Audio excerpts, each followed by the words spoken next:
श्री दुर्गा नवरात्रि व्रत कथा। इस व्रत में उपवास या फलाहार आदि का कोई विशेष नियम नहीं है। प्रातः काल उठकर स्नान करके मंदिर में जाकर या घर पर ही नवरात्रों में दुर्गा जी का ध्यान करके यह कथा पढ़नी चाहिए। कन्याओं के लिए यह व्रत विशेष फलदायक है। श्री जगदम्बा की कृपा से सब विघ्न दूर होते हैं। कथा के अंत में बारंबार दुर्गा माता तेरी सदा ही जय हो का उच्चारण करें। चलिए कथा प्रारंभ करते हैं। बृहस्पति जी बोले, हे ब्राह्मण, आप अत्यंत बुद्धिमान, सर्वशास्त्र और चारों वेदों को जानने वालों में श्रेष्ठ हो।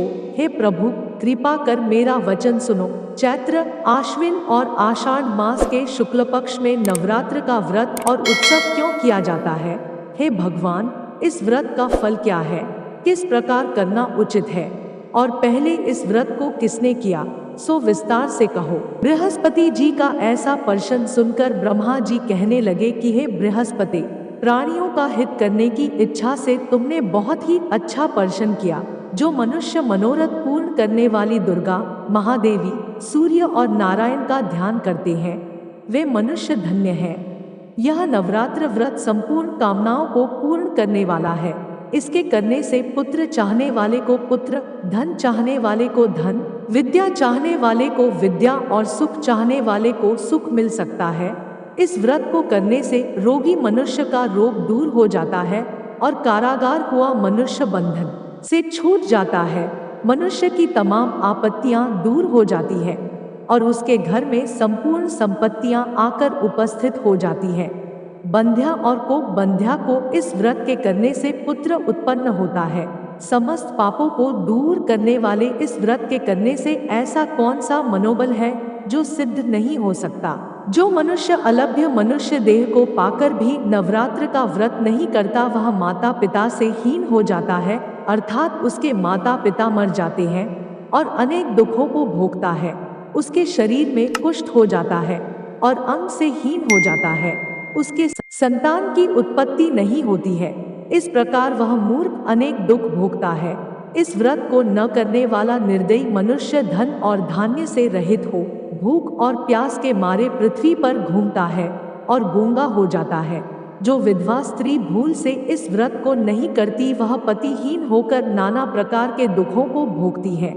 यदि व्रत करने वाला मनुष्य सारे दिन का उपवास न कर सके तो एक समय भोजन करे और उस दिन बांधवों सहित नवरात्र व्रत की कथा करे। हे बृहस्पति, जिसने पहले इस व्रत को किया है उसका पवित्र इतिहास मैं तुम्हें सुनाता हूँ। तुम सावधान होकर सुनो। इस प्रकार ब्रह्मा जी का वचन सुनकर बृहस्पति जी बोले, हे ब्राह्मण, मनुष्यों का कल्याण करने वाले इस व्रत के इतिहास को मेरे लिए कहो। मैं सावधान होकर सुन रहा हूँ। आपकी शरण में आए हुए मुझ पर कृपा करो। ब्रह्मा जी बोले, पीठक नाम के मनोहर नगर में एक अनाथ नाम का ब्राह्मण रहता था। वह भगवती दुर्गा का भक्त था। उसके संपूर्ण सद्गुणों से युक्त, मानो ब्रह्मा की सबसे पहली रचना हो, ऐसी यथार्थ नाम वाली सुमति नाम की एक अत्यंत सुंदर पुत्री उत्पन्न हुई। वह कन्या सुमति अपने घर के बालकपन में अपनी सहेलियों के साथ क्रीड़ा करती हुई इस प्रकार बढ़ने लगी जैसे शुक्ल पक्ष में चंद्रमा की कला बढ़ती है। उसका पिता प्रतिदिन दुर्गा की पूजा और होम करता था। उस समय वह भी नियम से वहां उपस्थित होती थी। एक दिन वह सुमति अपनी सखियों के साथ खेलने लग गई और भगवती के पूजन में उपस्थित नहीं हुई। उसके पिता को पुत्री की ऐसी असावधानी देखकर क्रोध आया और पुत्री से कहने लगा कि हे दुष्ट पुत्री, आज प्रभात से तुमने भगवती का पूजन नहीं किया, इस कारण मैं किसी कुष्ठी और दरिद्री मनुष्य के साथ तेरा विवाह करूंगा। इस प्रकार कुपित पिता के वचन सुनकर सुमति को बड़ा दुख हुआ और पिता से कहने लगी कि हे पिताजी, मैं आपकी कन्या हूँ, मैं आपके सब तरह से अधीन हूँ। जैसी आपकी इच्छा हो वैसा ही करो। राजा कुष्ठी अथवा और किसी के साथ जैसी तुम्हारी इच्छा हो मेरा विवाह कर सकते हो, पर होगा वही जो मेरे भाग्य में लिखा है। मेरा तो इस पर पूर्ण विश्वास है। मनुष्य जाने कितने मनोरथों का चिंतन करता है, पर होता वही है जो भाग्य में विधाता ने लिखा है। जो जैसा करता है उसको फल भी उस कर्म के अनुसार मिलता है, क्योंकि कर्म करना मनुष्य के अधीन है पर फल दैव के अधीन है। जैसे अग्नि में पड़े तृणाती अग्नि को अधिक प्रदीप्त कर देते हैं, उसी तरह अपनी कन्या के ऐसे निर्भयता से कहे हुए वचन सुनकर उस ब्राह्मण को अधिक क्रोध आया। तब उसने अपनी कन्या का एक कुष्ठी के साथ विवाह कर दिया और अत्यंत क्रुद्ध होकर पुत्री से कहने लगा कि जाओ जाओ, जल्दी जाओ, अपने कर्म का फल भोगो। देखे केवल भाग्य भरोसे पर रहकर तुम क्या करती हो। इस प्रकार से कहे हुए पिता के कटु वचनों को सुनकर सुमति मन में विचार करने लगी कि अहो, मेरा बड़ा दुर्भाग्य है जिससे मुझे ऐसा पति मिला। इस तरह अपने दुख का विचार करती हुई वह सुमति अपने पति के साथ वन चली गई और भयावने कुश युक्त उस स्थान पर उन्होंने वह रात बड़े कष्ट से व्यतीत की। उस गरीब बालिका की ऐसी दशा देखकर भगवती पूर्व पुण्य के प्रभाव से प्रकट होकर सुमति से कहने लगी कि हे दीन ब्राह्मणी, मैं तुम पर प्रसन्न हूँ, तुम जो चाहो वरदान मांग सकती हो, मैं प्रसन्न होने पर मनवांछित फल देने वाली हूँ। इस प्रकार भगवती दुर्गा का वचन सुनकर ब्राह्मणी कहने लगी कि आप कौन हैं जो मुझ पर प्रसन्न हुई है, वह सब मेरे लिए कहो और अपनी कृपा दृष्टि से मुझ दीन दासी को कृतार्थ करो। ऐसा ब्राह्मणी का वचन सुनकर देवी कहने लगी कि मैं आदि शक्ति हूँ और मैं ही ब्रह्म विद्या और सरस्वती हूँ। मैं प्रसन्न होने पर प्राणियों का दुख दूर कर उनको सुख प्रदान करती हूँ। हे ब्राह्मणी, मैं तुझ पर तेरे पूर्व जन्म के पुण्य के प्रभाव से प्रसन्न हूँ।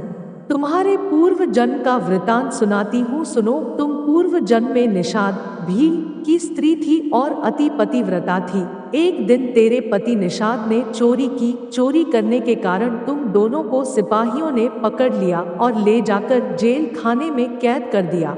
उन लोगों ने तेरे को और तेरे पति को भोजन भी नहीं दिया। इस प्रकार नवरात्रों के दिनों में तुमने न तो कुछ खाया और न ही जल ही पिया, इसलिए 9 दिन तक नवरात्र का व्रत हो गया।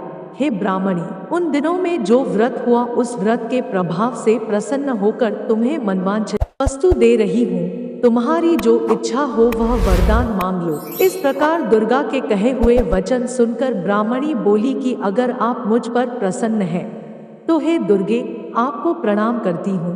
कृपा करके मेरे पति के कुष्ठ को दूर करो।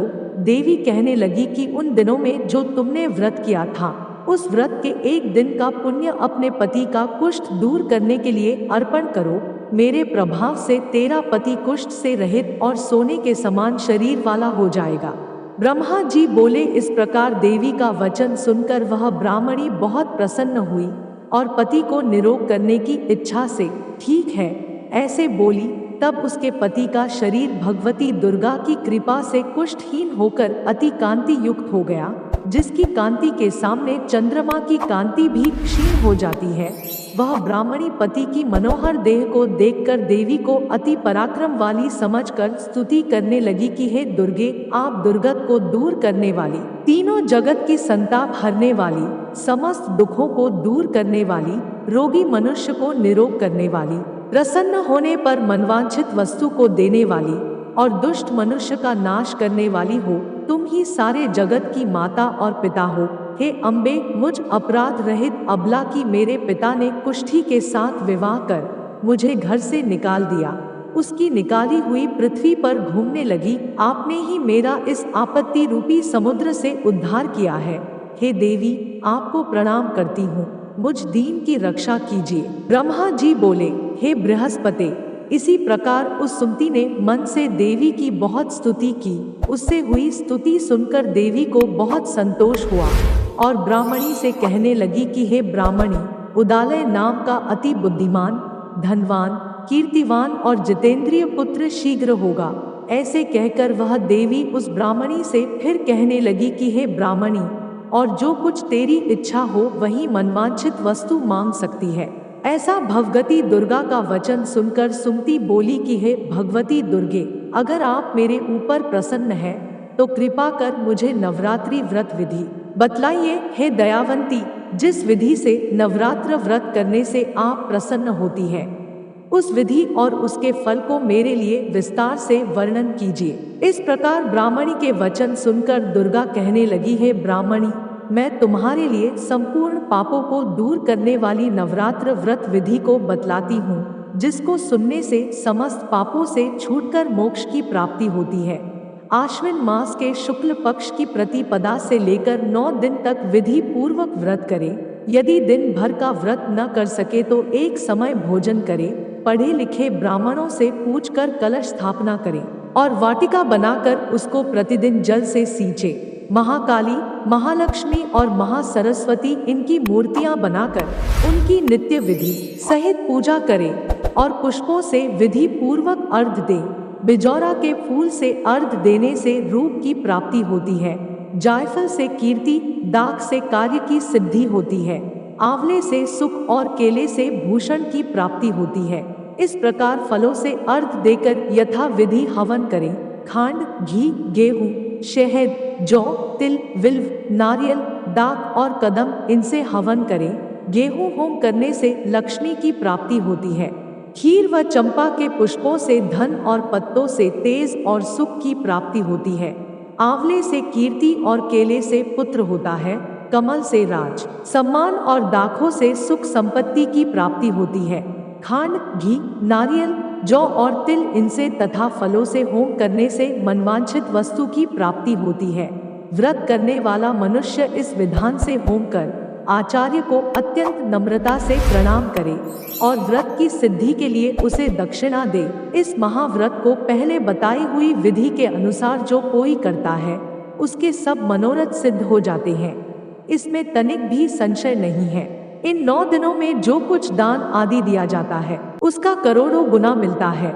इस नवरात्र के व्रत करने से ही अश्वमेध यज्ञ का फल मिलता है। हे ब्राह्मणी, इस संपूर्ण कामनाओं को पूर्ण करने वाले उत्तम व्रत को तीर्थ, मंदिर अथवा घर में ही विधि के अनुसार करें। ब्रह्मा जी बोले, हे बृहस्पति, इस प्रकार ब्राह्मणी को व्रत की विधि और फल बताकर देवी अंतर ध्यान हो गई। जो मनुष्य या स्त्री इस व्रत को भक्ति पूर्वक करता है वह इस लोक में सुख पाकर अंत में दुर्लभ मोक्ष को प्राप्त होता है। हे बृहस्पति, इस दुर्लभ व्रत का महात्म मैंने तुम्हारे लिए बतलाया है। बृहस्पति जी कहने लगे, हे ब्राह्मण, आपने मुझ पर अति कृपा की जो अमृत के समान इस नवरात्र व्रत का महात्म सुनाया। हे प्रभु, आपके बिना और कौन इस महात्म को सुना सकता है। ऐसे बृहस्पति जी के वचन सुनकर ब्रह्मा जी बोले, हे बृहस्पति, तुमने सब प्राणियों का हित करने वाले इस अलौकिक व्रत को पूछा है, इसलिए तुम धन्य हो। यह भगवती शक्ति संपूर्ण लोकों का पालन करने वाली है। इस महादेवी के प्रभाव को कौन जान सकता है।